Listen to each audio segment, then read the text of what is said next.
Start by just introducing us. I'm Ben Willings. I'm the principal at Rush Strong.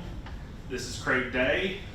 He's the principal at Jefferson Elementary School, and then Glenn Wolfenbarger is the principal at the alternative school. So we've got several perspectives that we're coming from today. Some of you sub just in elementary, some of you go run the gamut. So hopefully we can give you perspectives from all levels today as we talk through all the things that we're going through.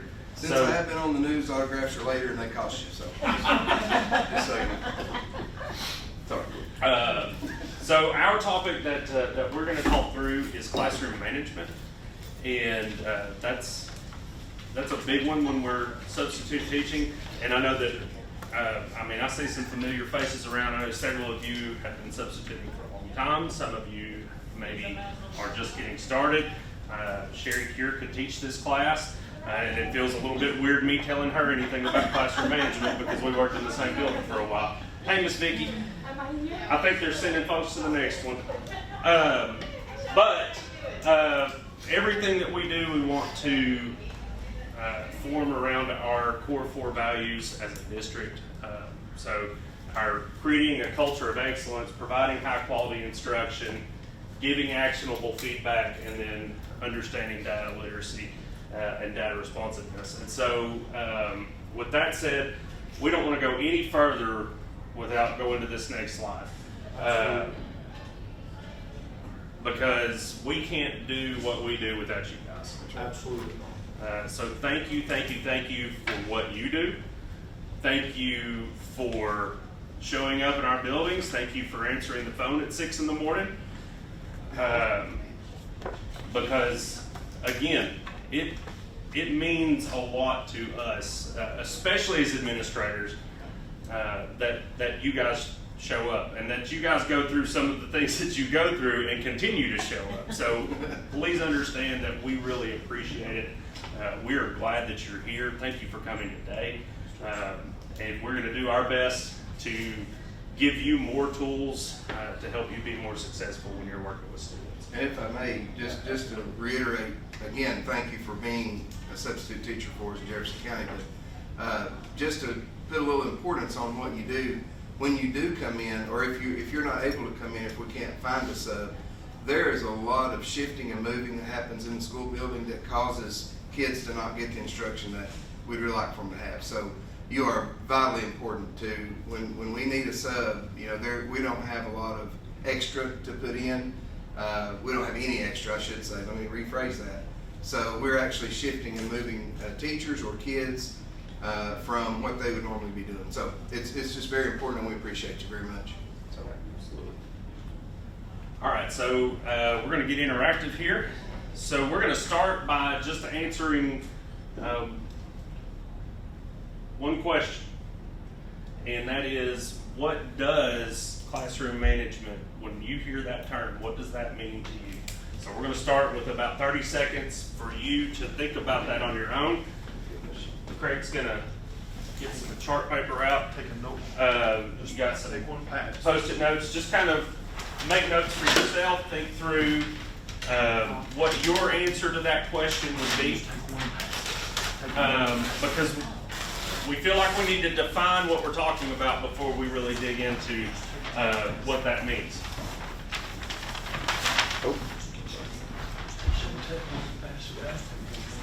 So I am, now that we've handed out our materials, I am going to set a timer. So when you guys talk and get suggestions on your sticky notes, you can put it back there on the big sticky note on the wall. In just a moment. So in 30 seconds, we're going to switch and we'll talk to a shoulder partner or somebody close by. So I'll give you 30 more seconds to kind of get your thoughts together. Oh, I'm sorry. I jumped at you. So yourself first, and then we'll talk to each other.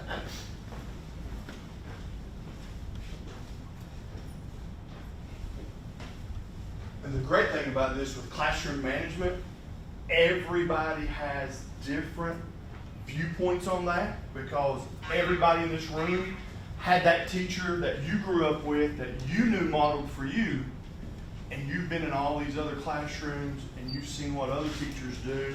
You have your own teacher toolbox that you're able to pull from. So classroom management is going to look different for everyone, but yet I bet we can find some similarities. All right, so partner A will be in this row, partner B will be in this row. You can be A, you can be B, and then A's in this row, B's in this row. We've got somebody beside us all the way across. So we're gonna just kind of go through a routine that we use a lot in classrooms. This is good for partner discussion. So partner A, we want you to go ahead and talk to your partner and give them your answer. I'll set a timer for 30 seconds, and that is your time to have the floor. And then partner B, for the next 30 seconds, you can add on or ask a clarifying question, and then partner A will reply, and we'll set a timer each time. All right, so partner A, you go ahead and share your answers with partner B.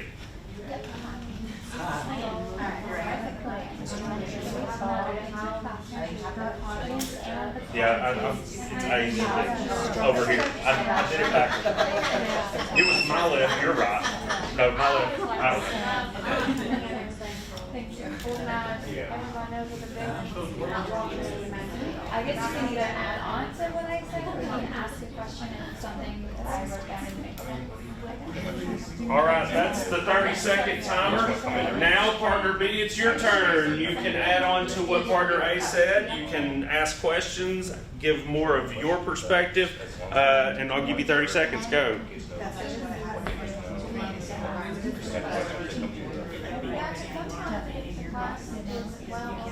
Okay, what you're saying is the same thing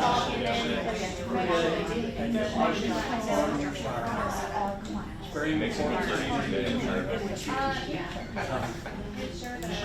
you Yeah, especially to let them know that, like, hey, I'm in charge, but I'm also here to help you to not just be a doctor. I know what we're All right, and this is our third 30 seconds. I'm setting the timer one more time, and this is to clarify anything else, partner A. If you need to respond to anything, this is your opportunity. So from that kind of area, that's the kind of space that I specifically choose to interact with high school kids.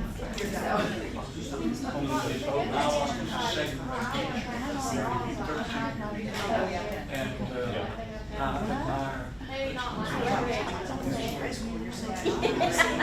fully the whole time. High school teacher. All right. Let's come back together and this was written for us to do this again, but I feel like we've had good conversations as we walked around the room. We heard a lot of good answers. So who would like to share some things that you or your partner shared, so we can, and then maybe you think maybe we can add those to the chart, Craig? I'm sorry. Should we, and since we didn't put sticky notes back there, should we just add answers to the chart? Yeah. Okay. Well, once they talk, they could actually post their sticky. Would you rather do? All right, so we'll just talk and then we'll just post our sticky notes. So anybody want to share? Yes, sir. Before, I just want to say that you all have praised us. I haven't gone into a classroom in time, this is my 4th year, where I did not have tremendously good substitute blog to explain to me what you want of me and what you want to accomplish. You all, I have been to your schools, I've been to the high school and academy, and I don't feel lost. I feel right at home. Fantastic. Thank you for saying that. We'll share that with them too. Yeah. All right. Anybody I had else? nothing to do with what you wanted to do. There's our Listen, first if you disruption right If you there. want to stop the class and talk nice about me, I'll listen. But no, who would like to share some things that you all discussed? Not everybody wants, yes, ma'am. We decided that it's just keeping the classroom safe for the kids. They need to feel safe when they come to school. Absolutely, that's right. And in order to keep control of the room, you gotta keep them kids safe. Yep. All right. What else? We also agreed that it's safety, but also to allow the kids where you come in with an air of, you can trust that I'm going to be competent in my job, so you can do your job. Right. Good. Thank you. I like that. Who else?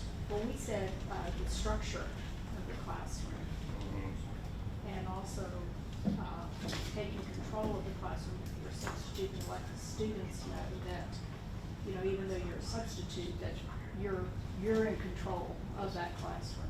Because I know how I was when I was many years ago with a substitute. Well, a lot of the students, when they see a sub, oh, we have a sub today, so it's like automatically, they don't want to follow instructions. So they're saying, Mrs. Smith doesn't do that, or Mr.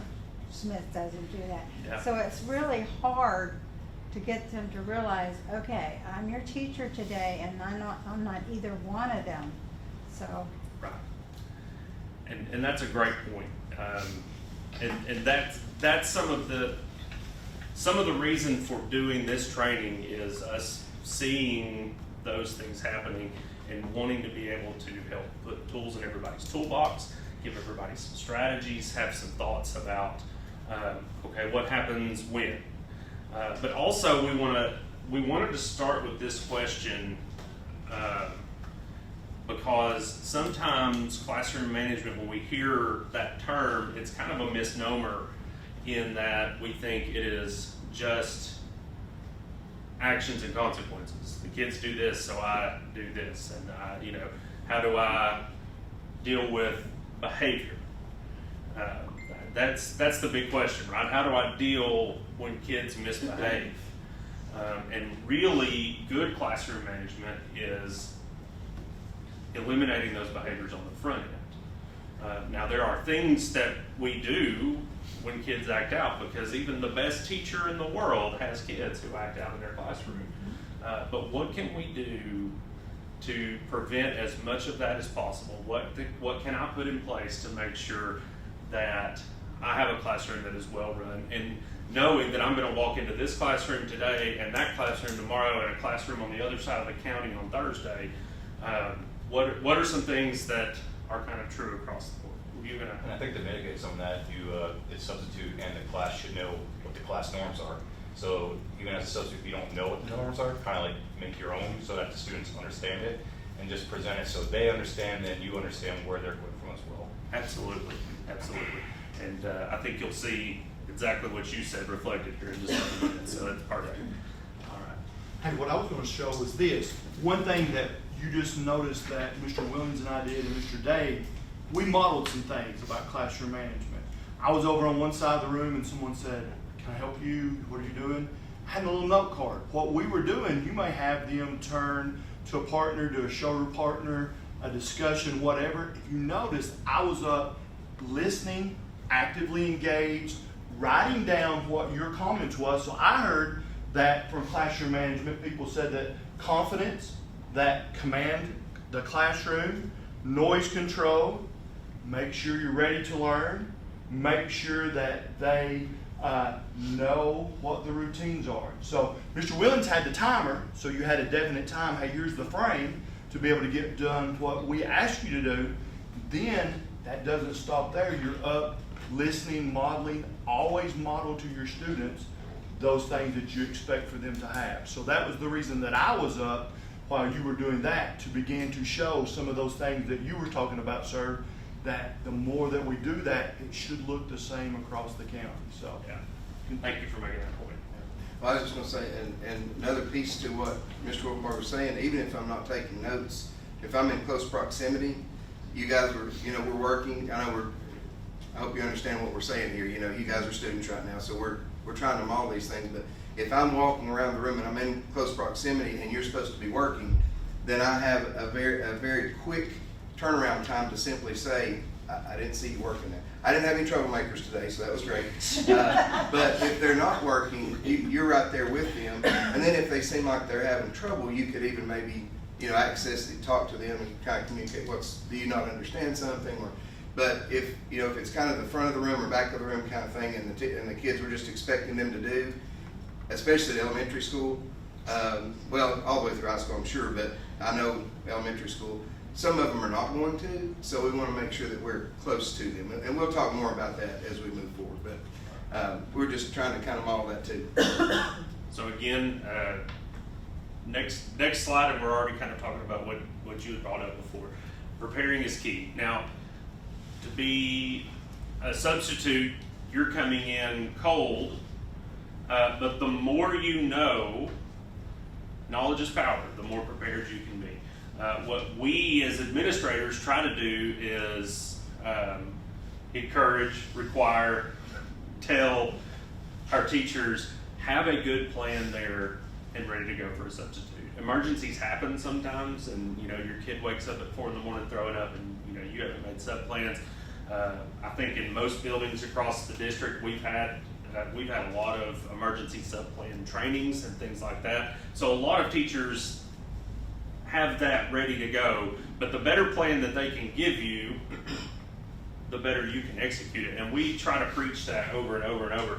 But if it's a planned absence, have a conversation with that teacher ahead of time. Know what those classroom norms and expectations are.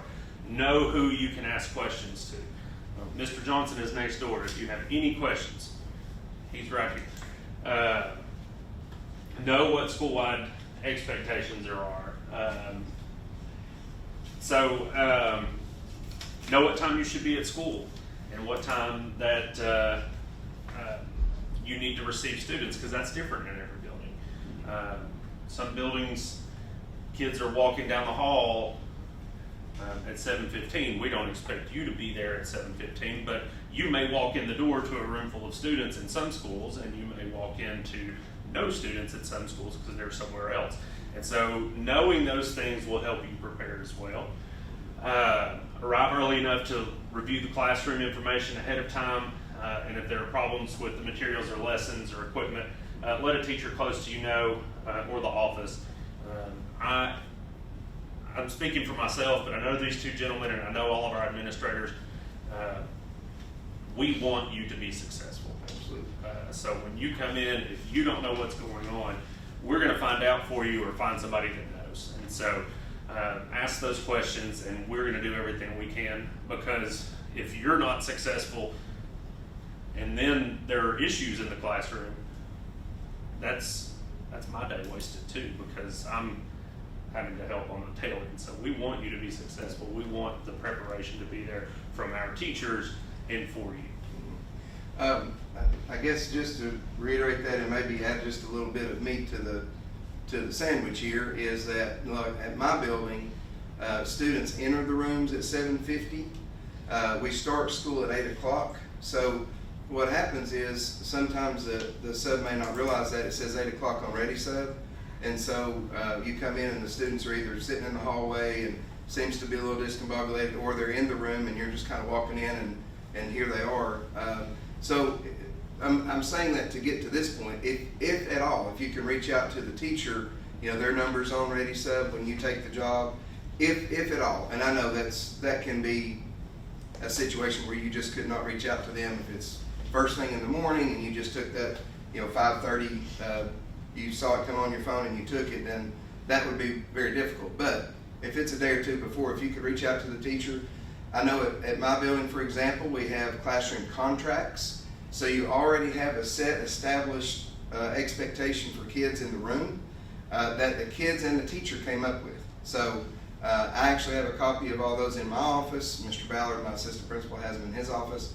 And then you as substitute teachers have them posted on the board or on the wall in the classroom. So there again, if you could reach out to that teacher prior to. Now I know you can't all the time. I'm not saying you have to do that before you come to my building.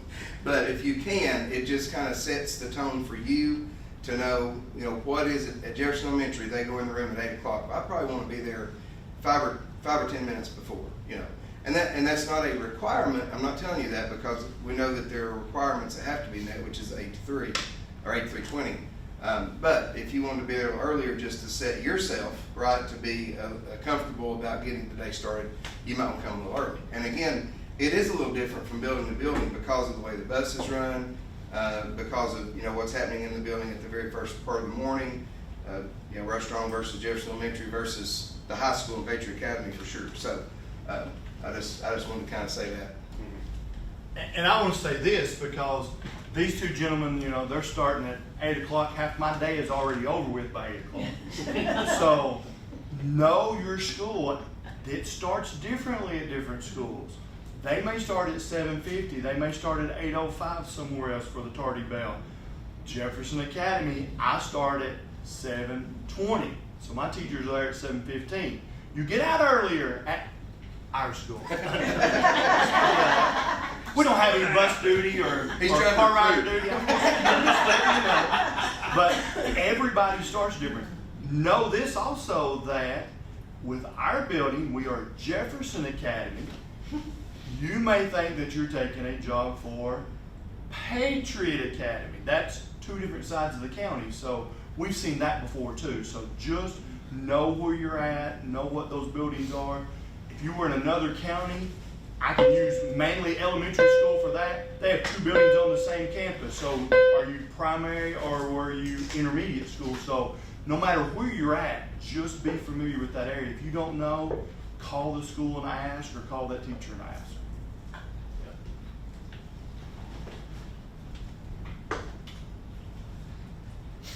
All right, so some things to think about, and these are where we start. Classroom management basics. First thing, relationships first. I remember my daughter a couple of years ago. I'm the principal in the building. She's in my school, and she said we had a sub today in math, and I said, "Oh, what was her name?" I don't know.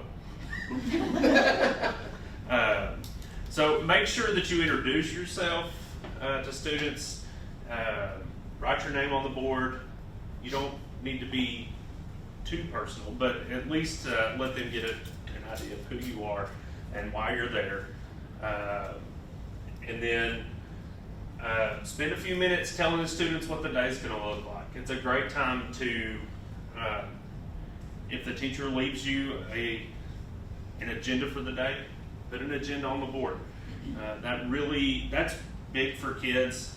And now, as we're seeing more students with autism in our school systems, it's huge for those students to have a predictable day. So if you have an agenda on the board, you could save yourself some headaches with some students who struggle with not knowing what's going on and not knowing what's coming next. And those are things that you have no idea about, that you will get blindsided with because you don't know a classroom full of students. But this is a great way to kind of mitigate some possible problems on the front end. Routines and procedures. How are kids going to answer questions? If that's not written in the sub-plans, you need to have an idea about how that's going to happen. I still have lots of teachers who take call-out answers. I ask a question, and I just wait, and students start to shout the answers out, and maybe that works in that classroom. But in a classroom where you're here today and you're not here tomorrow, it's a good idea to think about, how am I going to have students answer questions? I'm going to have them raise their hand, and then if I am asking them to raise their hand, I need to hold them to that expectation the whole time. How are they going to turn in papers to you? There's probably a system in the classroom for turning in papers. So know what that is, or know what your system is going to be, so that when it's time to turn papers in, we don't devolve into 15 students getting up and running to the front of the room carrying papers and those sorts of things. Now, do y'all have any questions about that real quickly? I've got a couple of things I wanted to share, but does anybody have a question about, let's go to this, asking or answering questions. Any questions on that from any of you? Okay, the reason I'm asking, so I'm going to suggest something and you guys can disagree or agree or whatever. I don't think as a substitute teacher, when I taught school, I didn't have call out answers. So I would, as a substitute teacher, I would just kind of set in my mind, I'm not gonna have call out answers. If they don't raise their hand, oh, I couldn't hear you. I couldn't hear what you said, but you had your hand up. Now, what did you say? Because if you don't do that, you will have at least a moment or two of chaos. Now, that chaos, depending on the class, could carry over for a while. It might stop real quickly, but that's the makeup of the classroom, and you don't know what that is, okay? My suggestion would be that you always take just a moment, 15 seconds, not even the 30 we did, and have students talk to each other after a question.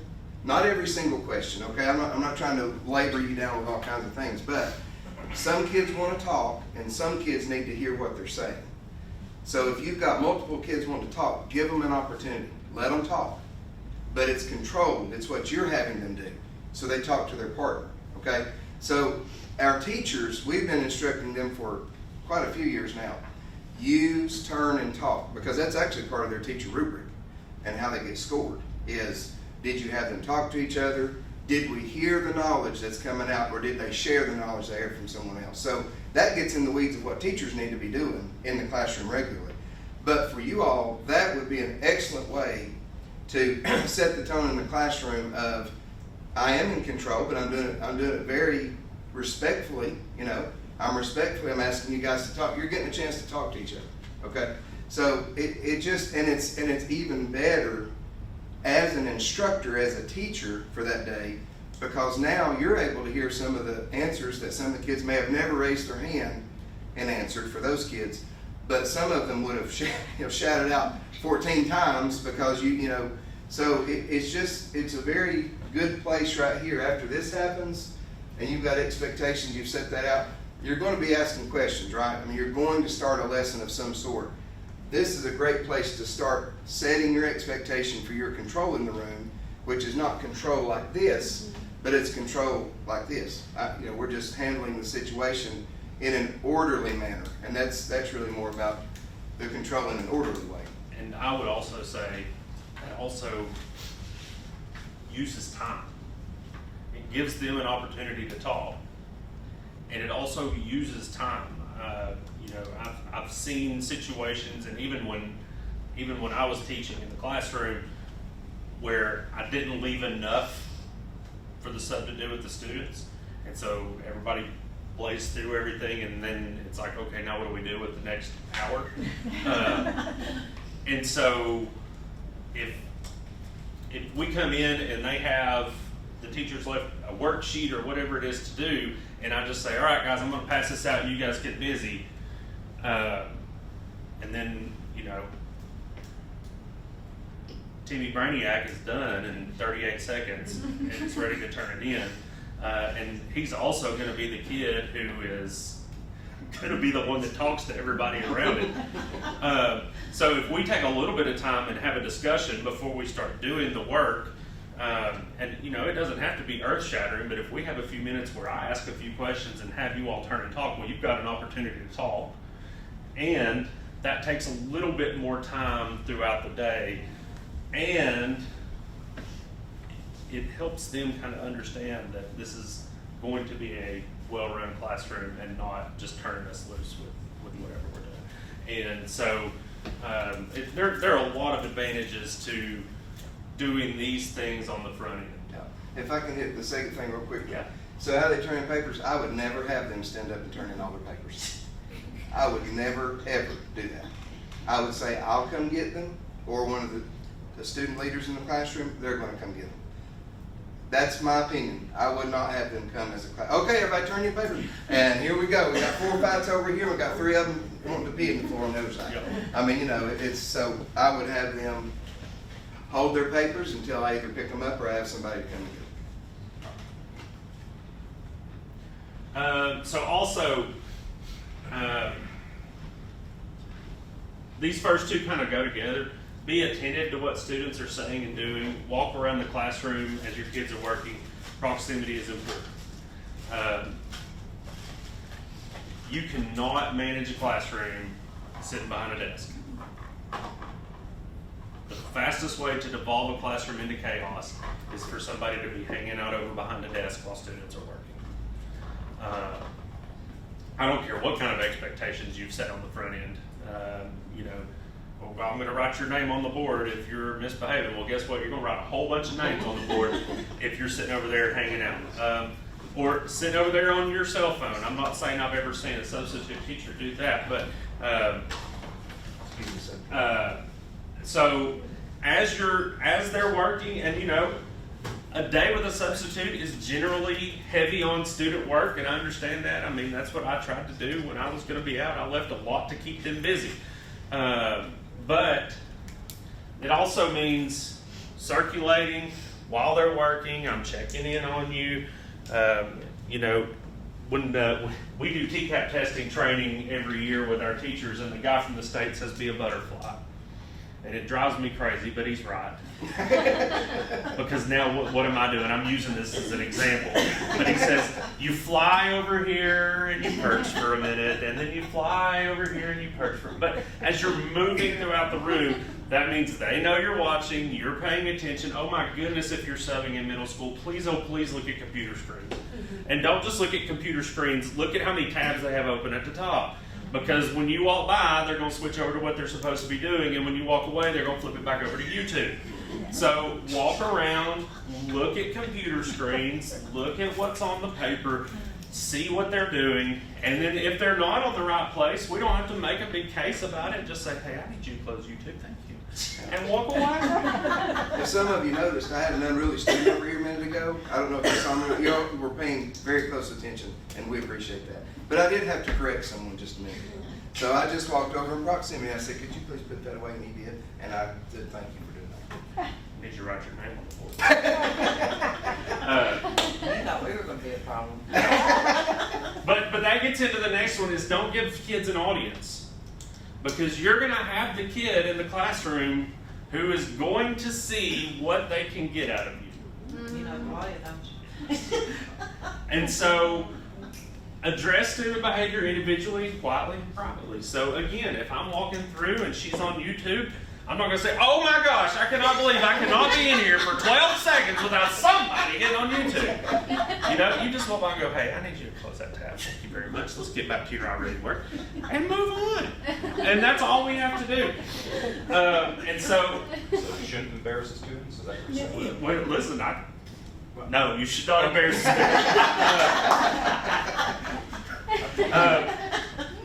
And because we want to avoid power struggles. And when we get into a place where they feel like it's me against you, you're going to lose every time. Because you're already fighting from a place, from a disadvantage, because they have an audience and that's what they want. And so They will get your attention one way or the other. So going back to that, we can either model that, getting them involved and whatever else, or they will get your attention the way that you don't want them to get your attention. So Yeah. you will see that quite frequently. yeah. And then again, model respect at all times, so I guess we don't call us students. Take a little fun out of this. No. This is very hard to see, and it's not super important that we read everything on here. This is a I just want to say that we're going to send you copies of the PowerPoint, email it to you. So Okay. Don't worry about trying to. Yeah. Right. So don't feel like you have to squint and read. But this is kind of a T-chart that I give out to my teachers every year, and most teachers across the district have something similar. But it's really what is office managed behavior versus what is classroom managed behavior. Because this is the thing I tell teachers, new teachers, a lot. Because being a new teacher is hard. And when you walk in the door and you're a new teacher in a classroom full of kids and you're all of a sudden like, oh my, this is my circus, these are my monkeys, now what do I do?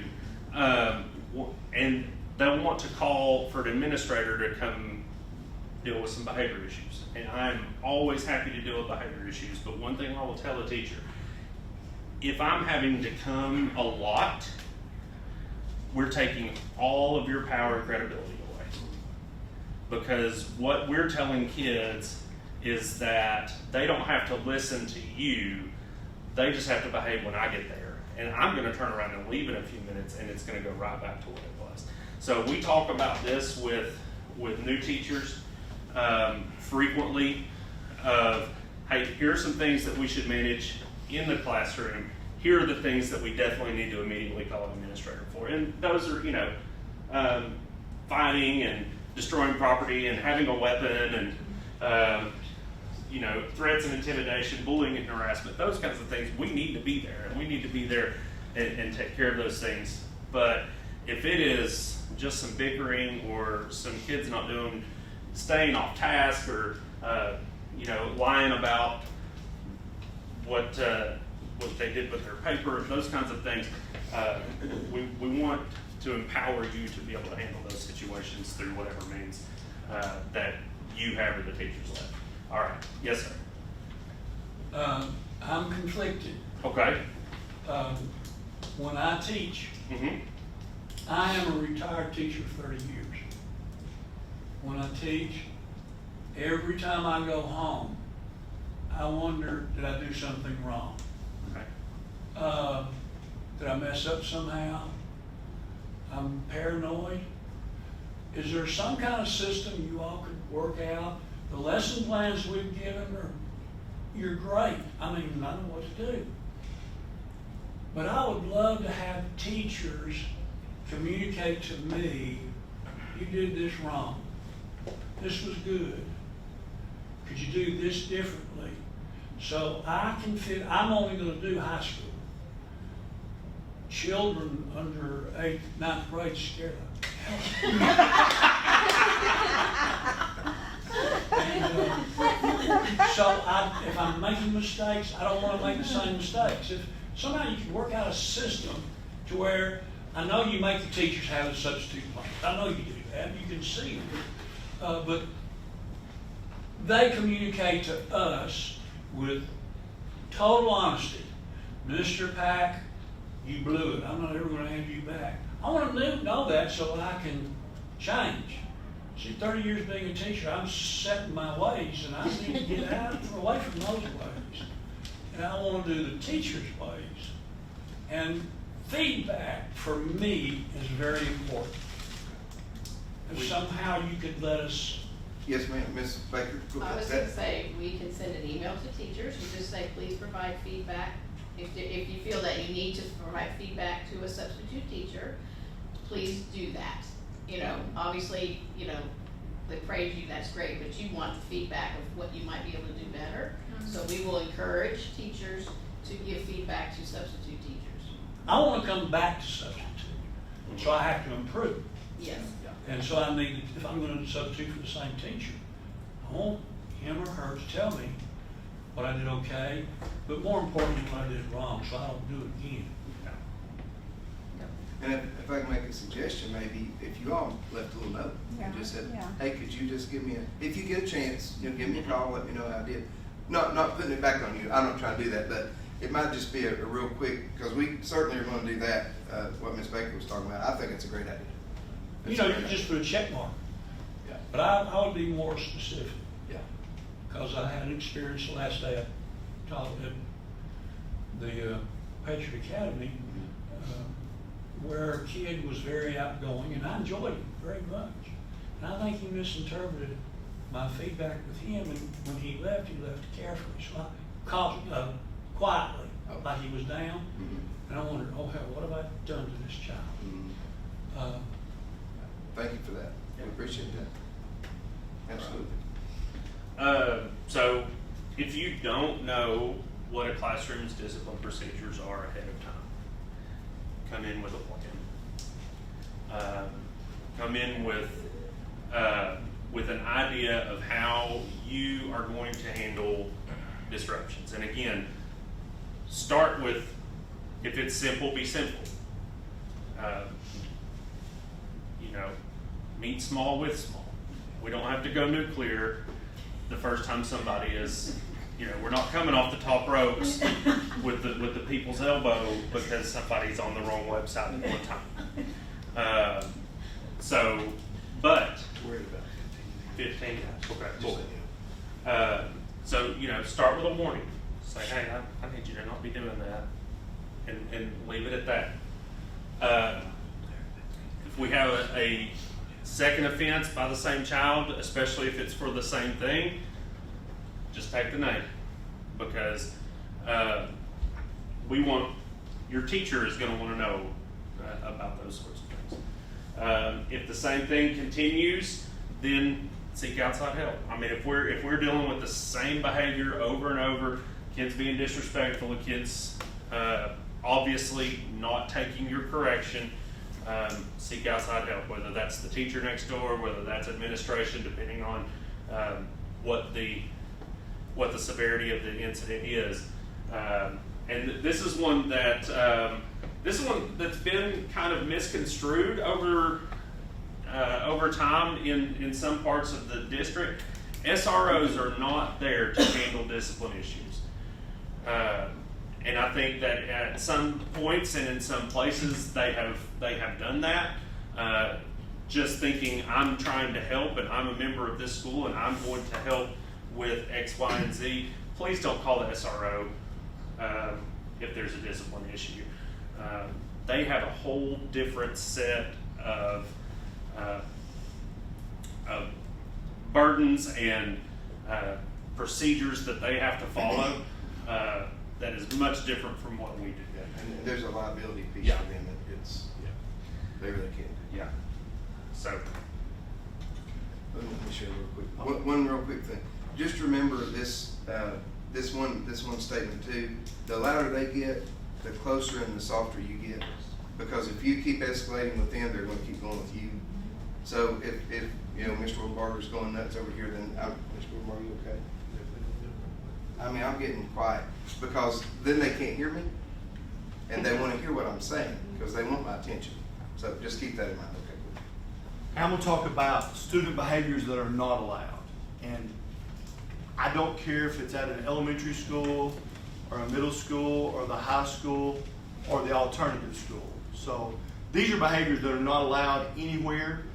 At the alternative school, I deal with anything from 5th grade up through 12th grade. So when I look at that, I'm basically one of the only principals in the county, or the only one that basically gets to see everybody's rules. So it doesn't matter where you're at in Jefferson County.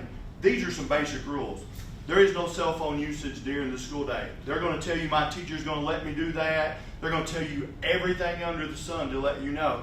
Here's the cell phone policy for Jefferson County schools. The moment that you walk into the school, that cell phone goes to off or silence. That includes no earbuds.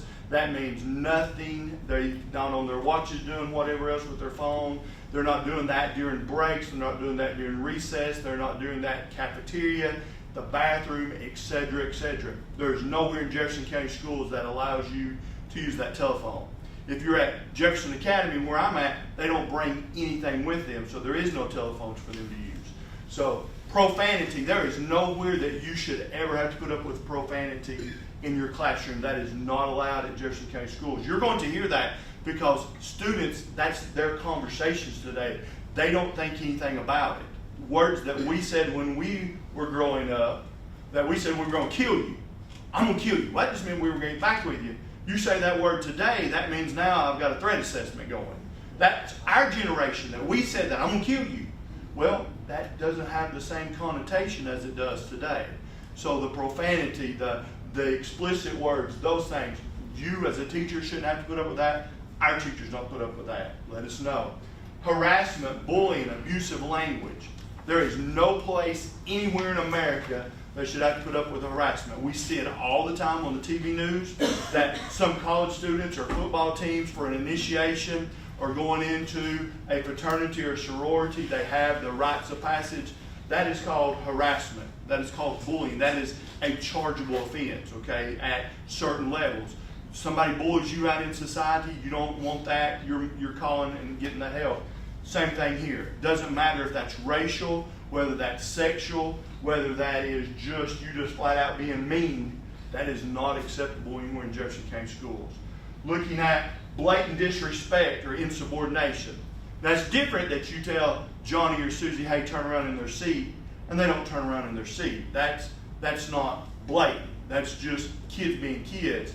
But when you have, the discipline has got up enough that you said, hey, I need you to move from there to here because they're cursing, and they don't do that and it escalates, then at that point, that becomes insubordination. That's an office referral. That, depending on where that child is on their office referral, that could be a referral or remand to Jefferson Academy.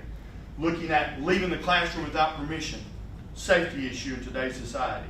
If you're on our campuses over there at Jeff Elementary School, Jeff Middle School, and Jefferson Academy, that leaving a classroom, I don't know, are you heading to Andrew Johnson Highway to 1180?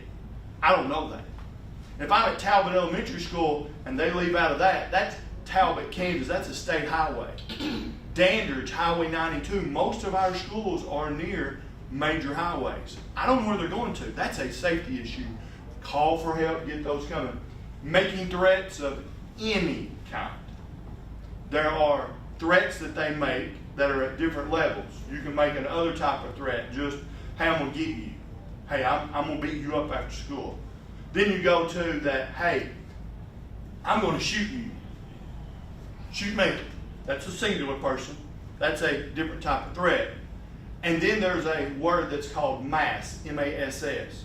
That changes that word, a threat of mass destruction on school property. It means I'm going home, getting a gun, and I'm bringing it back to shoot all of you all.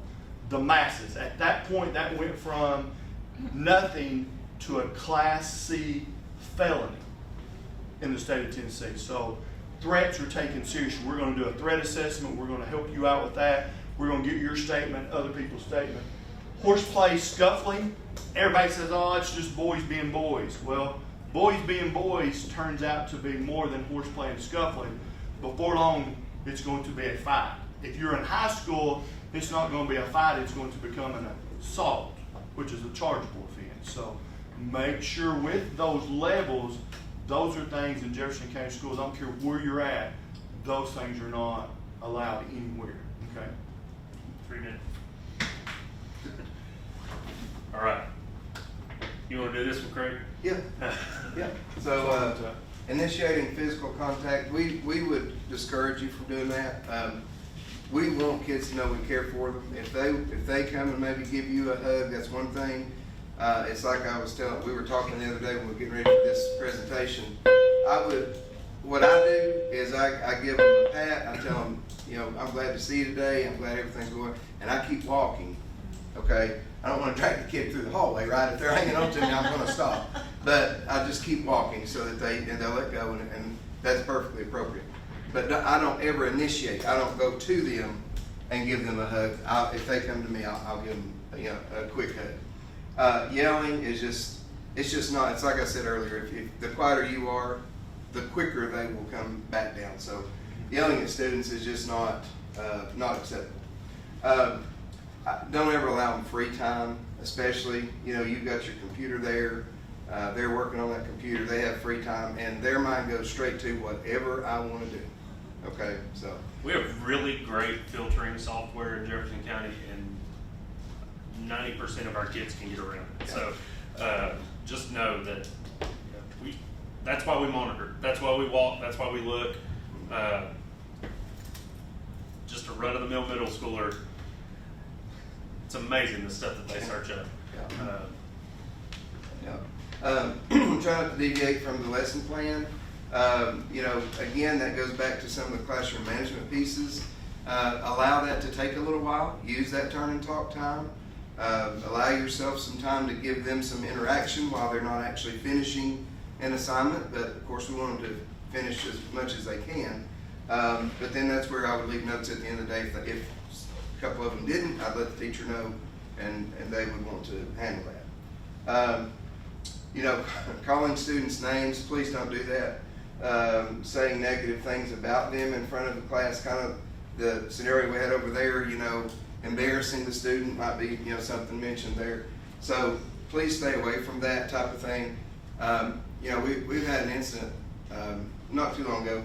There was the attempt to just simply remind students that, I'm finished asking questions, you can put your hands down, and it just got misconstrued and it became a thing. So, initiating contact with students is just not acceptable. I wouldn't do that. It's always going to put you at a disadvantage.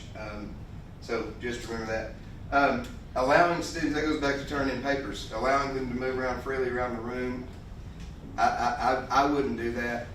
You know, they're gonna be able to get up and go to the bathroom and things that you're gonna incorporate anyway. So, yeah, I wouldn't do that. And then please don't ever leave kids unsupervised. I do remember a few years ago, I had a sub who, they came out of the room with the class, they thought they had everyone. There was a student in the room. We started looking for the student because they were lost. But they were in the room, they had gone to sleep on the desk, so they just didn't walk out of the room. So my suggestion for that is allow the kids to come out of the room and give them a point to stop, a water fountain, the corner, whatever it may be in the building that you see a landmark, you know, go to that water fountain and stop the first person in line. By the way, the first person needs to be a pretty respectable kid that maybe the teacher said, hey, ask them questions. If you need a student to tell you something, ask them. They're really good kids. I put them in the front, they go to the water fountain. I'm in the classroom and they're getting lined up in the hallway and I can see in here, I can see everybody's gone. So that's our suggestion for teachers, period. So, and then, I'm sorry, never leave kids in, so I just addressed that, okay? Okay. I know we're running short. Do y'all have any questions? Yeah, that's a good thing. Yes, ma'am. I've had situations where the students, after I've taken them to their bathroom breaks, there's always one or two that needs to go to the bathroom again.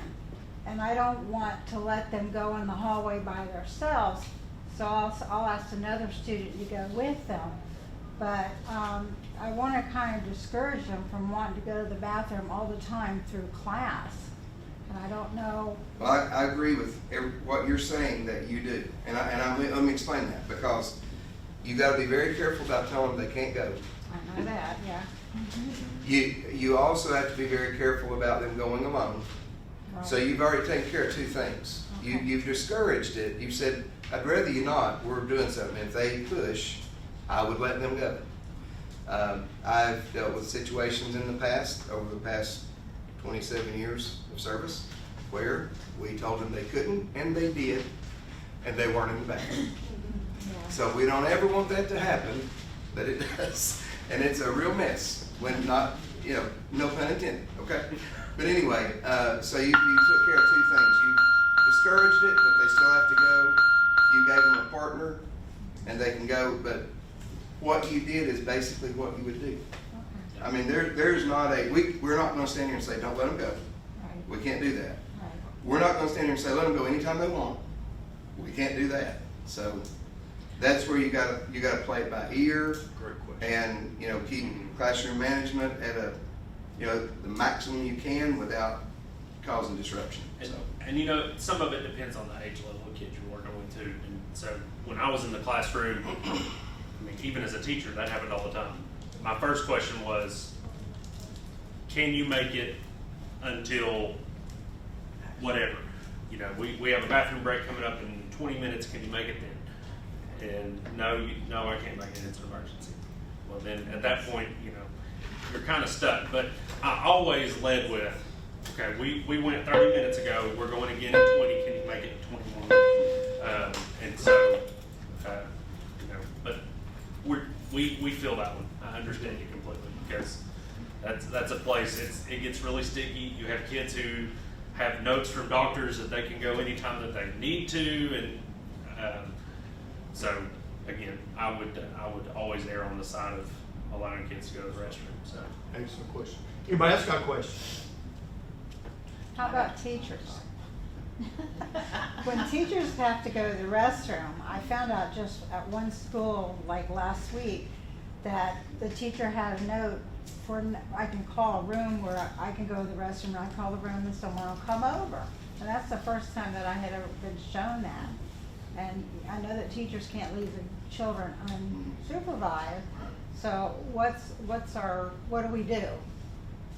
I would ask, oh, yeah, but no, you go. I was gonna say, back to that some of those original slides, when you get there, you built those connections with those teachers that are around you. Okay. Ask them those questions, and it may be, hey, when you've got to go, just come over, knock on my door, and then they can just open up. If it's at Jeff Elementary School, you've got two doors beside of each other, and they can open that up, allow you to go to that restroom, and they can watch. Those students are still supervised. Mm-hmm. So know when that planning period is for that teacher, that special areas for that lunchtime, and that may be times that you have to look at that too for yourself, but always ask somebody. Thank you. Great question. You start out. As far as collecting the papers, we used to pass ours from back all the way to the Sure. front, down Oh, yeah. to the front row. Oh, yeah. That way they just had to walk. Sure, absolutely, yeah, Great question. That's years ago. yeah. When you're talking about hugging kids or Yes. whatever, but when you have preschool kids, like That's- 4 and 5-year-olds, Age appropriate. That's different. and, you know, they come up and they, you know, they'll Excellent hug you question. around. Yes. I mean, as a grandmother, Yeah. Oh, yeah. my instinct is always to give the hug back, to let Yes. that child Yes. know it's, Absolutely. They do that Safe because they place. feel safe around. Yeah, Yeah. absolutely. That's Absolutely. why they that's, but not just run up to them. Right. Not a 12th grader and go, Oh, no. And I think that's different than standing at the door and having every kid hug you as they come in. Or, you Yes, know. but yes, ma'am, that is a great question. So it Yes. wouldn't be inappropriate for, No, that okay. age appropriate, right? I mean, I think that's where it fit, age appropriate in there, Right, yeah. okay, Yeah, no, I agree with you 100%. yeah. All right. If you wanted to handle a disruptive student, take them out in the hallway and talk to them, but kind of like tell them, hey, this is where I draw the line, is it considered unsupervised classroom still at that point, or is it because we're right out there? You should be fine. Okay, I didn't know if we had to like get another teacher to kind of like. No, super- no, I think, in my opinion, you're fine. Okay. At Jefferson Elementary, you're gonna be able to see through the door where you're standing. I know all the doors have windows in them, so, you know, if you're right outside the door, don't let it shut on you, by the way, and lock you out. Because I know we have to keep our doors locked, and so, but, yeah, I don't have a problem with that. Do we have any issues with that, Ms. Baker? No. Okay. No. All right. hey, you all have been Yeah. great. Thank Yeah, y'all so the much. interaction. Appreciate it. Thank Um, you. Again. You won't have any better presenters, but that's okay. Peak early. Good luck the rest of the day. Thank you all so much. I think you got a break now if you